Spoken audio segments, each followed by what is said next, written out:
बड़ा अच्छा इन्होंने इनिशिएटिव लिया और ये वक्त की अहम ज़रूरत थी। और मज़ीद खुशी मुझे ये हुई है कि यहाँ पे हसन अयूब भी मौजूद हैं, समी इब्राहिम साहब भी मौजूद हैं और भी हमारे बहुत से साथी जो हैं वो यहाँ पे मौजूद हैं। और आप सबको देख के मुझे वो 3 साल पहले वाला मुजाहरा याद आ रहा है जब तहरीक इंसाफ की हुकूमत थी और असद तूर को घर में घुस के मारा गया। तो मैं उस वक्त असद तूर को नहीं जानता था, तो मुझे बार बार फ़ोन करके यहाँ पे बुलाया गया और जुमे का दिन था और जब मैं यहाँ पे आया तो थोड़े से लोग थे और वो जो मुजाहरे का अहतमाम था वो 2-3 सहाफ़ती तंजीमों की तरफ से था। लेकिन आज जो है इनिशिएटिव सिर्फ मुनीज़ जहांगीर का है और वो 3 साल वाले पहले मुजाहरे से काफ़ी ज़्यादा लोग यहाँ पे मौजूद हैं। जिंदा है सहाफ़ी, जिंदा है, जिंदा है सहाफ़ी, जिंदा है, जेलों में जाके जिंदा है, कोड़े भी खा के जिंदा है। तो उस वक्त जो है वो नारे लग रहे थे कि सहाफ़त को आज़ाद करो, लेकिन 3 साल बाद नारा लग रहा है जमहूरियत को आज़ाद करो। तो आप देखें कि पहली बात तो यह है कि हम वहीं पे खड़े हैं जहाँ पे हम 3 साल पहले खड़े थे, लेकिन नारा जो है वो थोड़ा सा तब्दील हो गया है। सहाफ़त की आज़ादी का नारा भी लग रहा है, उसमें एक नारा ऐड हो गया जमहूरियत को आज़ाद करो। तो इलेक्शन भी होते हैं पाकिस्तान में, पार्लियामेंट भी मौजूद होती है, लेकिन जमहूरियत जो है वो आज़ाद नहीं है। अब सवाल ये है कि असद तूर को किस जुर्म में गिरफ़्तार किया गया है। असद तूर ने जो आखिरी वीलॉग किया उसमें उसने सारी कहानी पहले बता दी। तो जो लोग ये समझते हैं कि असद तूर ने किसी अहम अदालती शख्सियत के ख़िलाफ़ कोई किरदार कुशी की मुहिम चलाई, या वो ये समझते हैं जी कि सिविल सर्विस के ख़िलाफ़ या किसी इदारे के ख़िलाफ़ उन्होंने कोई मुहिम चलाई, वो आप FIR देखें, जो FIA की FIR है, अंग्रेज़ी ज़ुबान में है, वही उसमें घिसे पिटे पुराने अल्फाज हैं, मेलाफाइड इंटेंशंस और एंटी स्टेट प्रोपेगेंडा, और लिखा नहीं हुआ कि एक्चुअली असद तूर ने किया क्या है। तो ये असद तूर की गिरफ़्तारी जो है वो दरअसल एक टेस्ट केस है। उससे पहले इमरान रियाज़ ख़ान को गिरफ़्तार किया गया, लेकिन इमरान रियाज़ को गिरफ़्तार करके कहा गया कि जी ये कोई लैंड डिस्प्यूट का मामला है, लेकिन आप सबको पता है कि वो लैंड डिस्प्यूट का मामला नहीं है। उसको भी इसलिए गिरफ़्तार किया गया है कि काफ़ी अरसा लापता रहने के बाद वो जब सामने आए तो कुछ अरसा खामोश रहे वो, और फिर उन्होंने बोलना शुरू कर दिया। तो उनकी ज़ुबान बंदी के लिए उनको गिरफ़्तार किया गया है। असद तूर को भी उनकी ज़ुबान बंदी के लिए गिरफ़्तार किया गया है। इसका सबसे बड़ा सबूत ये है कि इन दोनों की गिरफ़्तारी से सिर्फ चंद दिन पहले BBC ने एक डॉक्यूमेंट्री की और उस डॉक्यूमेंट्री में इन दो के इंटरव्यूज़ शामिल थे। इमरान रियाज़ का इंटरव्यू था और असद तूर का इंटरव्यू था। तो मुझे कोई शक नहीं है कि इमरान रियाज़ और असद तूर की जो गिरफ़्तारी है उसका मकसद पाकिस्तान की जो सहाफ़ती बरादरी है उसको ये पैगाम देना है कि तुम लोगों को सच बोलने का बहुत शौक़ है, इस शौक़ से बाज़ आ जाओ वरना हम तुम्हें सबक सिखा देंगे। तो जो लोग हमें सबक सिखाने के शौक़ में मुब्तला हैं वो बड़े मुश्ताक हैं कि जी हमें सबक सिखाया जाए। उनको सिर्फ यही गुजारिश है कि अगर आप ये समझते हैं कि असद तूर को हथकड़ियाँ लगा के अदालत में पेश करके उसका 5 दिन का रिमांड लेके हम डर जाएंगे, तो मैं आपको बताना चाहता हूँ कि हम यहाँ पे खड़े हैं। जो इल्ज़ामात आपने असद तूर पे लगाए हैं मैं उन इल्ज़ामात को मैं ऑन करता हूँ। आए जिंदा है सहाफ़ी, जिंदा है, जिंदा है सहाफ़ी, जिंदा है। आए बिस्मिल्लाह करें और आगे मुझे भी गिरफ़्तार कर लें। और भी हमारे बहुत से साथी हैं वो गिरफ़्तार होने के लिए तैयार हैं। दरअसल इन लोगों को हमारी तारीख़ का नहीं पता।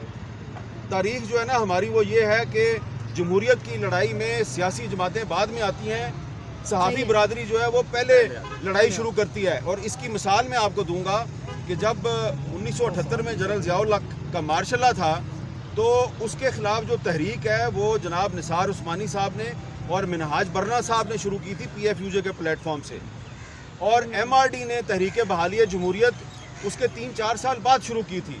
और उन्होंने निसार उस्मानी साहब ने और मिनहाज बरना साहब ने गिरफ़्तारियाँ देनी शुरू की थी, वहाँ से तहरीक शुरू हुई थी। इस मरतबा PFUJ को गिरफ़्तारियाँ देने की ज़रूरत ही पेश नहीं आई, आपने पहले ही इमरान रियाज़ को और असद तूर को गिरफ़्तार कर लिया है। तो अब अगर आपने हमारे कहे बगैर ही हमारी तहरीक अपने तौर पे शुरू कर दिया है तो भाई आइए आप हमें भी गिरफ़्तार कीजिए, हम तैयार हैं।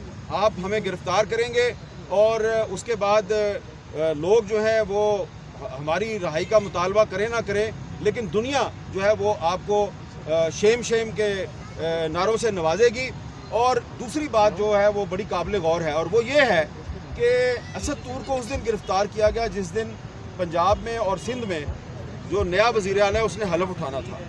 تو ایک طرف دو بڑے صوبوں میں دو نئے چیف منسٹر حلف اٹھا رہے ہیں، دوسری طرف آپ نے اسد طور کو گرفتار کیا اور آپ نے اٹینشن ڈائیورٹ کی۔ اب قومی اسمبلی کا اجلاس ہونے والا ہے اور نیا پرائم منسٹر اور نئی حکومت جو ہے وہ حلف اٹھانے والی ہے، تو آپ نے صحافیوں کی گرفتاری شروع کر دی ہے۔ تو یہ جو نگران حکومت ہے یہ جاتے جاتے لینڈ مائنز بچھا رہی ہے۔ لینڈ مائنز تو ویسے انوار اللہ کاکڑ صاحب کو بچھانی نہیں آتی، ہمیں پتہ ہے کہ لینڈ مائنز بچھانے کی تربیت کس کے پاس ہے۔ تو وہ لوگ جو ہیں وہ انوار اللہ کاکڑ صاحب کے جو کندھے ہیں استعمال کر رہے ہیں، اور مجھے کچھ ساتھی جو ہیں وہ انہوں نے پیچھے سے مجھے دبایا، کندھا بھی دبایا، میری بازو بھی دبائی ہے، تو میں جو ہے وہ اس طرف نہیں جاتا، لیکن ہم میں نہیں مانتے، ظلم کے ساتھ ہم نہیں مانتے، زندہ ہے صحافی، زندہ ہے صحافی، جیلوں میں جا کر گوڑے بھی کھا کر زندہ ہے صحافی، حامد کی صورت، ارشد کی صورت، عمران کی صورت، زندہ ہے صحافی۔ آپ سب سے زیادہ تو میری اونچی آواز ہے، نہیں رہائی کروانا چاہتے ذرا بات اپنی مکمل کریں نا، تو میں نے بات صرف یہ کرنی ہے کہ کوئی میں اپنی زبان کھولوں نہ کھولوں، لیکن آج پاکستان کے حالات یہ ہیں کہ ہر جو پاکستان کا عام آدمی ہے اس کو پتہ ہے کہ اسد طور کو کس نے گرفتار کروایا، ٹھیک ہے۔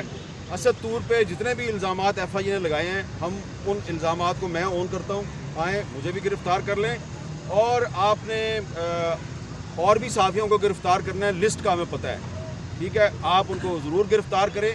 دراصل آپ ہماری ہی تحریک چلا رہے ہیں، لیکن میں جو وارن کرنا چاہ رہا ہوں وہ یہ کرنا چاہ رہا ہوں کہ یہ جو نئی حکومت بننے جا رہی ہے اسلام آباد میں، یہ اس کے لیے کچھ لوگ جان بوجھ کے لینڈ مائنز بچھا رہے ہیں تاکہ نئی حکومت کی میڈیا کے ساتھ لڑائی ہو، میڈیا کے بعد پھر عدلیہ کے ساتھ لڑائی ہو، اور پھر وہ جو ہے ان کا الٹیمیٹ نشانہ جو ہے وہ آئین پاکستان ہوگا۔ تو ہم نہیں چاہتے، یہ ہمیں پتہ ہے کہ پاکستان میں جمہوریت بڑی کمزور ہے، ہم نئی حکومت کے ساتھ کوئی پھٹے بازی نہیں کرنا چاہتے، کوئی لڑائی نہیں کرنا چاہتے، لیکن اگر ان کو شوق ہے کہ جو لوگ ان کے لیے لینڈ مائنز بچھا رہے ہیں انہوں نے اگر ان کے بہاف پہ ہمارے ساتھ لڑائی کرنی ہے تو پھر 100 بسم اللہ، آؤ، ہم نہیں بھاگیں گے، آپ بھاگ جائیں گے۔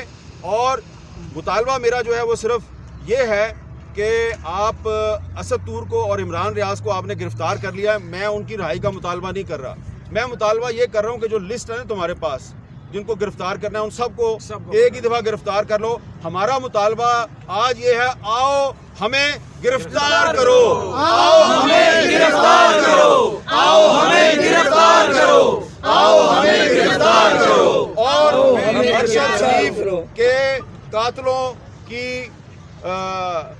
جو انویسٹیگیشن ہے اس کے لیے سپریم کورٹ نے ایک انیشیٹو لیا تھا، وہ معاملہ ابھی درمیان میں ہے، تو بہتر یہ ہوگا کہ supreme court of Pakistan Arshad Sharif کے قاتلوں کو خود ہی بے نقاب کرے اور سزا دے دے۔ ہم سزا دینے کی تو اہلیت نہیں رکھتے، لیکن ہم ارشد شریف کے قاتلوں کو جانتے ہیں، ایسا نہ ہو کہ ہم ان کو نیم بھی کریں اور شیم بھی کریں، اور وہ جو قاتل ہیں انہیں نیمنگ اور شیمنگ سے بچنے کے لیے پاکستان چھوڑنا پڑ جائے۔ ہم پاکستان نہیں چھوڑیں گے، تم پاکستان چھوڑو گے۔